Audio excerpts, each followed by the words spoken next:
नमस्कार मेरे मित्रों, क्या आप जानते हैं भगवान गणेश जी का जन्म कैसे हुआ? तो आए जानते हैं। श्री गणेश जन्म की कथा।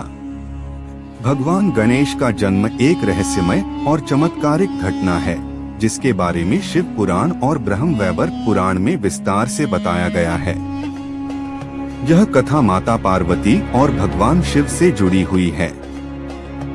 गणेश जन्म की कहानी।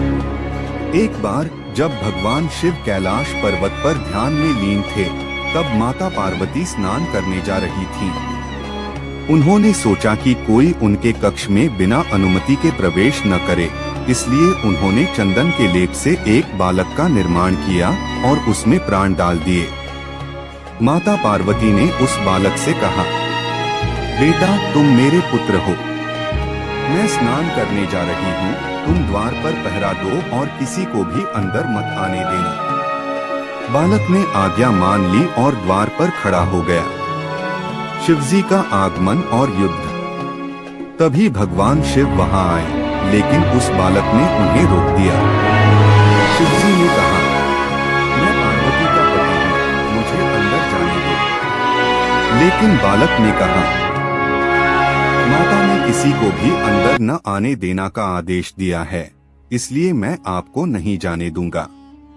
इस पर क्रोधित होकर शिवजी ने अपने गणों भूत प्रेतों को आदेश दिया कि इस बालक को हटाओ, लेकिन वे सभी असफल रहे।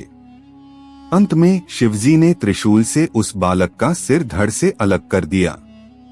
पार्वती का क्रोध और गणेश का पुनर्जन्म। जब माता पार्वती को पता चला कि उनके पुत्र का वध हो गया है, तो वे अत्यंत क्रोधित हो गईं और विनाश का रूप धारण कर लिया। उन्होंने शिवजी से कहा, यदि मेरे पुत्र को जीवित नहीं किया गया तो मैं पूरे ब्रह्मांड को नष्ट कर दूंगी।